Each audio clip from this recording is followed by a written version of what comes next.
в 30-е годы здесь была построена первая гостиница.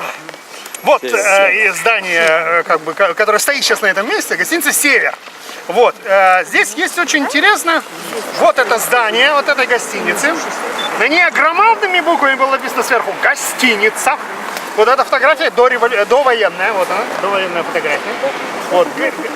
Нет, вот это здание, вот на этом здании. Они даже сохранили, потому что у них, когда они это сносили, им сказали, пожалуйста, это пытались таможенники здесь свое здание построить. Их попросили, сохраните, пожалуйста, вид. И они сохранили более-менее вид. Это была такая просьба. Вот, и они сохранили более-менее вид. Но у нас эта, кстати, традиция сохранилась. Вот если вы знаете, на перекрестке коммунистической и советской, вот это здание, где была земская управа, потом, значит, администрация города и тому подобное, оно тоже, если приглядеться, можно заметить сохранение некоторых вещей со старого здания, с деревянного. Вот, а это было каменное здание, это очень важно. Было каменное. Правда, у него перекрытия были деревянные. И поэтому его, кстати, и разобрали, потому что они стали гнить очень серьезно и стало уже угрожать. Вот гостиница «Север». Но чем это интересно? Опять же, деревянный город ставят гостиницу. Каменную. Это одни из первых каменных домов на этой улице.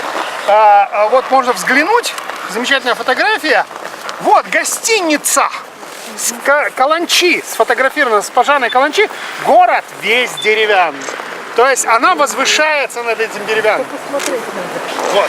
Видите, он весь деревянный. Вот Орджоникидзе, вот гостиница. Видите, это с каланчи. Весь город, видите, весь деревянный. Ему хорошо видно. И на каланче реально дежурили. Но сейчас я закончу с гостиницей и про каланчу продолжу. Вот видите, эта фотография?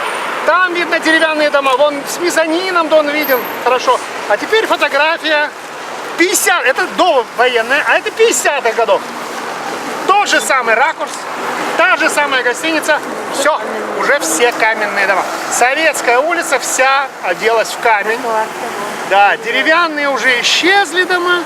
И остаются только каменные, и город потихоньку превращается в камень. То есть вот это 30-е, 40-е, 50-е годы, это когда город практически деревянный исчезает, появляется каменный город. Именно вот в этой центральной части.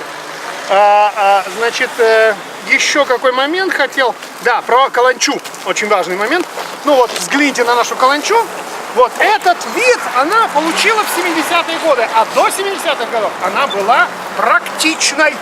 Вот так выглядела каланча. Она не имела вот такого острого шпиля и тому подобное. Она была такой практичной.